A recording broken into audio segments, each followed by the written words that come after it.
have you ever noticed as musicians get older, their music gets worse? Liam Gallagher from Oasis basically said that, but more British. And it kind of makes sense. You know, as athletes get older, they get worse, mostly. But art's not really like that. A lot of comedians peak well into their middle age, way after they're bald. And a lot of visual artists reach fame when they're super old. Or dead. A lot of film composers who do music make their best work when they're pretty old and bald. So why is it that your favorite artists lose it? Well, there are a couple explanations. The first is partly political, partly scientific, and 100% fun. It's that record labels hate old people. I mean, we all know that. The hot new talent is never a grandpa, but even established artists who are a little bit old tend to get tossed this side. Now, you wouldn't necessarily think that would affect the quality of their music, but you'd be wrong. There's a study, it's interesting I swear, that linked how much people like music directly to how popular it was. They took two groups of people. They played the same songs twice for each group, but on the second listen, group A was told how many plays the songs had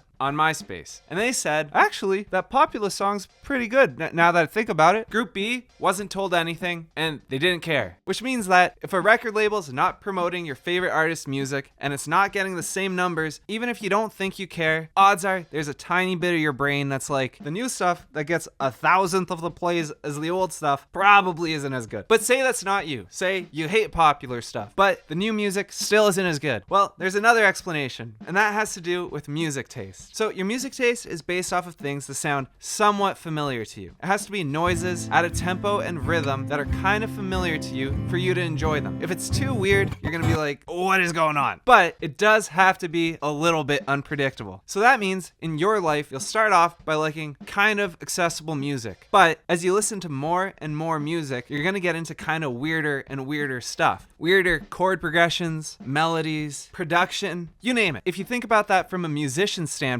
that might mean you start off making pretty accessible music that a lot of people can kind of understand and enjoy. But as you play thousands of shows, write thousands of songs, they spend more time with their music than pretty much any fan possibly could. That's not a stalker. Their music taste is going to evolve where they start to think that really weird stuff sounds pretty good. And sometimes that works. Look at the Beach Boys, look at the Beatles. Their freaky stuff is considered their best stuff. But that's the Beatles. A lot of artists who aren't the Beatles will also start to make weirder and weirder music, and fan bases won't keep up with them, and nobody will get it. And at best, critics might say, they're a musician's musician. Now, on the flip side is the next reason old musicians might sound like they suck. And that's because they do suck. It might just be that musicians are people, and people lose interest in things. And that could mean that they lose interest in music. Now, if you're a musician and you find that your music has lost it, it's not because you're old. There's one thing you can do that I think works pretty well. Take a break. Don't play music. Don't listen to music for a week, a year, whatever, and then come back and play in E minor. If it sounds like the most boring, basic open chord ever, continue your break. But if you can hear the magic in it, in an E minor, the most boring, basic open chord ever, if you can hear the magic, you can make good music.